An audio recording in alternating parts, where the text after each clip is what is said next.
You know, we're in Ghana month, so you'll be hearing a lot of the local languages we speak. My Ghana is not that good, among others, but this is where I go blunt. This is where I say it as it is, without mincing words, without caring, minding whose ox is God. And in fact, today I'm going to take on Mr. President himself, the number one citizen, number one gentleman of our land.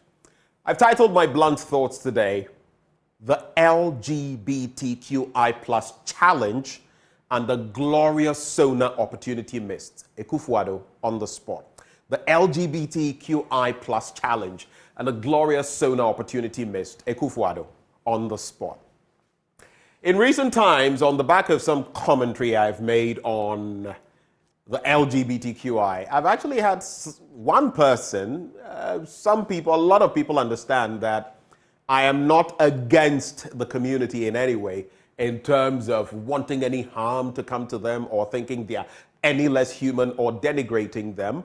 But in Africa, the trend shows that it points in a certain direction when it comes to the intolerance levels. The Afrobarometer put it out a number of years ago when it comes to LGBTQI+. And in simply referencing that and referencing some countries, some people felt aggrieved. But listen, I put it out there as it is without emotions or sentiment. Well, this is where I actually get to express a bit of emotion. But what is fact, right? Without caring whose ox is God and without necessarily aiming at harming anybody. But at the same time, I want to say as a premise before I get to the LGBTQI plus conversation that I do not take pleasure in lampooning Mr. President. I remember meeting him at the Head of State Awards sometime late last year. And he had this look on his face when he saw me. I'm sure he was thinking, that's that naughty little boy who's been giving me a heck of a time. But anyway, to more serious stuff. So the LGBTQI plus challenge. Here's what I think. It's been 3+ years in the running. Let's look at the timelines and then we'll look at what exactly has happened. The bill that has been passed now by Parliament, well, it proposes, first off, a 3-year jail term for engaging in LGBTQI plus activities. 3 years if you engage in what it terms of as LGBTQI plus activities, no matter what the activity may be. If it is seen to contravene the law, 3 years. 5-year imprisonment for promoting LGBTQI plus activities. If you're seen to be promoting it, whether you're a media person or whatever, you get 5 years. Now, some have said this makes for very curious reading on human rights grounds, but we'll get to that. But let's move on to the timelines and see what exactly happened. The bill that has been passed was introduced to the House in July 2021. You remember Sam George, together with his compadres, actually brought that to bear. Then in August 2021, the first reading by Parliament was held. But since then, processes had stalled. There had been a lot of conversation. In fact, when the American Vice President, Kamala Harris, was in town, Akufo-Addo would reference it widely. Akufo-Addo would also reference it, talking about a watered-down, altered version. Then, just this February 2024, the bill has now been passed. Let's go to the next slide. But here are some reactions, yeah? Some have forecast reactions. Others are real-time reactions. Now, the U.S. Department of State has said that the bill threatens fundamental freedoms such as speech, press, and assembly for all Ghanaians. Free speech, press, and assembly for all Ghanaians, particularly those identifying as LGBTQI+. Then, they also say that criminalizing the LGBTQI+ individuals and those who do not report them undermines societal rights as a whole. And finally, the United States supports calls for a review of the bill's constitutionality to safeguard the rights of all individuals in Ghana. Let's go to the next slide.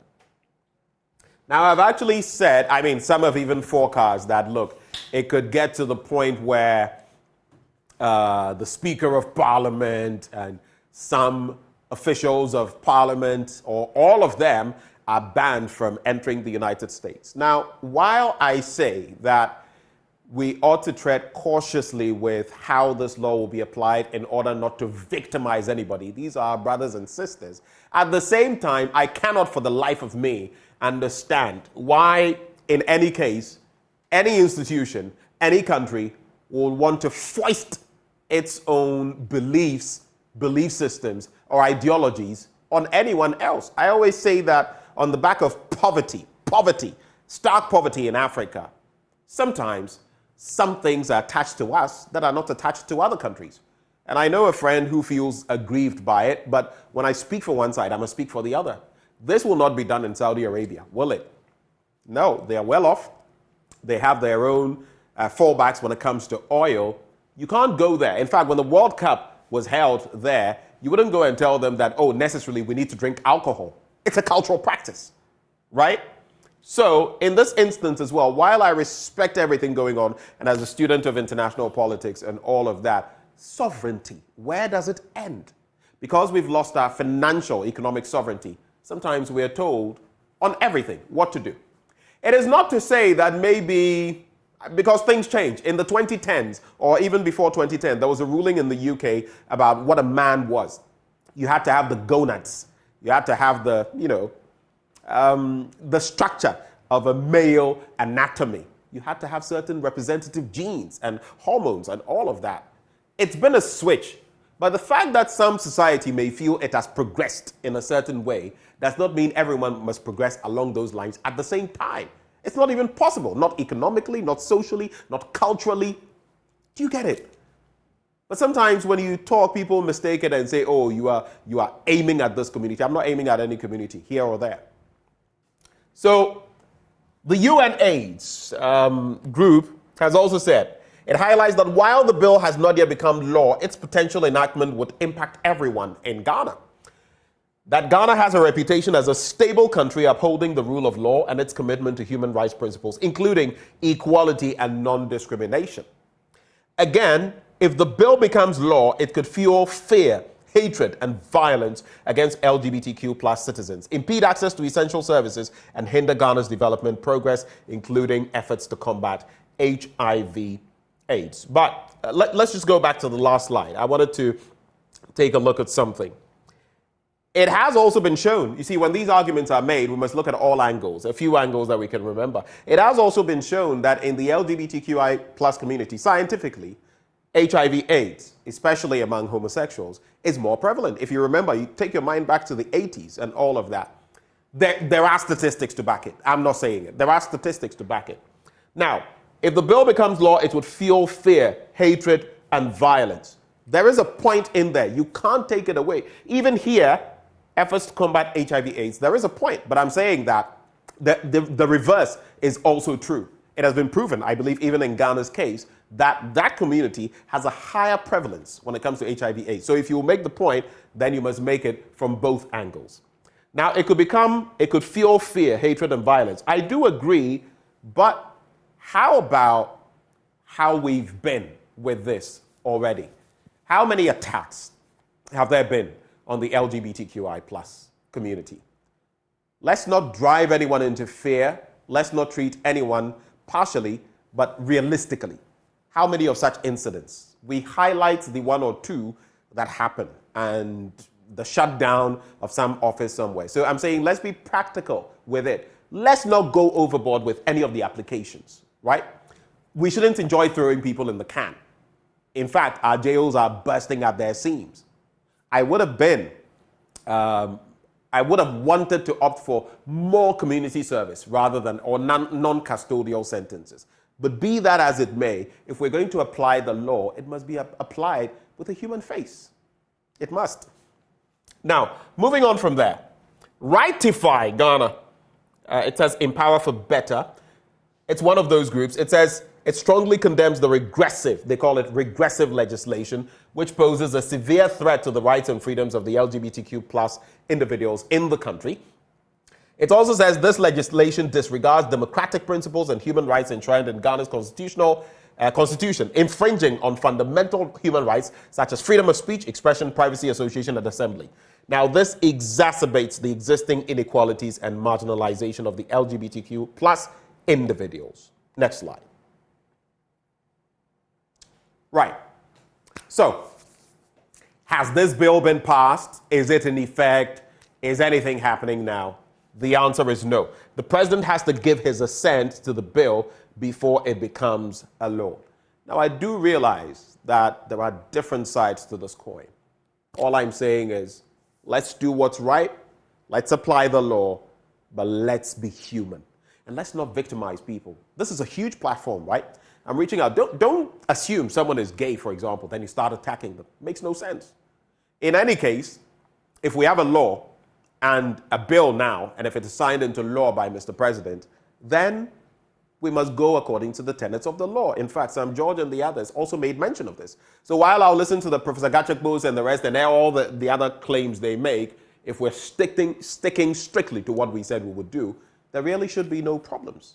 But even as we move on, I just want to wrap on this. Let's listen or hear what Mr. President has had to say and what Sam George and others have had to say.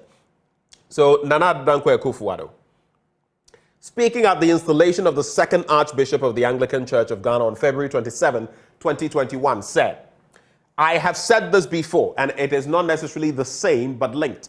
I have said this before. Let me, in conclusion, stress again that it will not be under the presidency of Nana Dankwa Akufo-Addo that same-sex marriage will be legal. That same-sex marriage will be legalized in Ghana. It will never happen in my time as president." That's what he said. Now, this is the challenge that Sam George throws to Mr. President, if we may go to the next slide. He says, "We want the president to walk his talk by appending his signature to the bill to enable it to come into force." Next slide. Now, of course, what this means is that it also puts Mr. President in a bit of a tight situation. He's caught between the devil and the deep blue sea. He has a conundrum, and I wouldn't want to be in his shoes right now because there's the international community and some boons that supposedly we could lose, but there's also the reality on the ground in Ghana. And he has said that where the people stand is where he will stand. So is he going to use, for example, I don't want to call it an excuse, but the pattern of not signing private members' bills to say, well, this is going to take a shot, have an impact on the consolidated fund, because if people go to jail, it's government that has to foot the bill, their feeding and all of that. So I'm not going to sign it. The pressure on that will be much more than it has been on any other issue, including the 3 other bills that have not been signed on to by Mr. President. But moving on from there, something else that tangentially reflects on President Akufo-Addo. At his Sona recently, it was so glaring.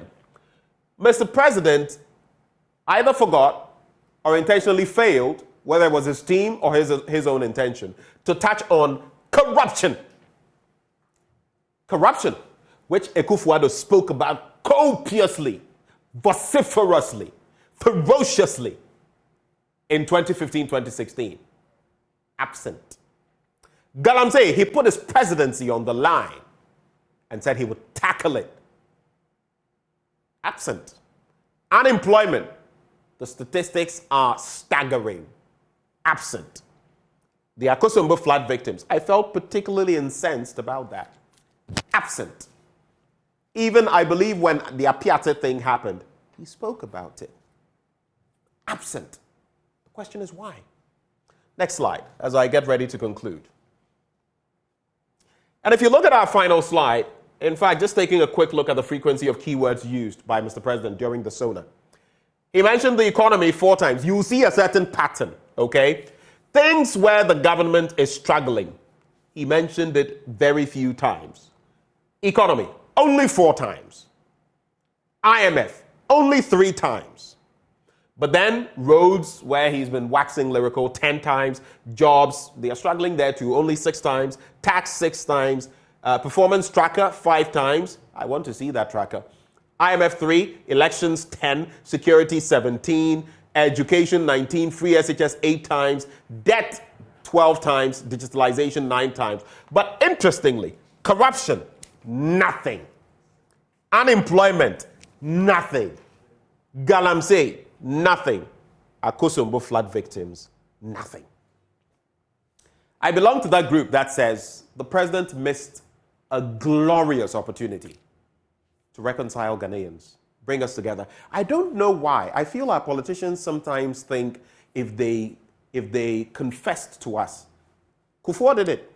He said, listen, I made certain projections about our coffers, our state coffers and all that. I was in the wrong. Things are staggering here. They are much worse than I expected. Ghanaians pardoned him for that. They voted for him again in 2004. I do not know for the life of me why our politicians think we are so gullible that sometimes insult our intelligence and also feel that if they apologized, we wouldn't understand. Mr. President, the executive, members of the legislature, even the judiciary, we are all human. We all err. It is human. And if you do something wrong and you apologize, we'll not kill you for it. Who knows? We just might love you for it. My name is Benjamin Akapo. These are my blunt thoughts shared with you this Friday morning, the first day of March. Hot, raw, well, maybe not so hot today. I've been pretty cool. Raw, unedited, undiluted. God bless our motherland Ghana and make her great and strong.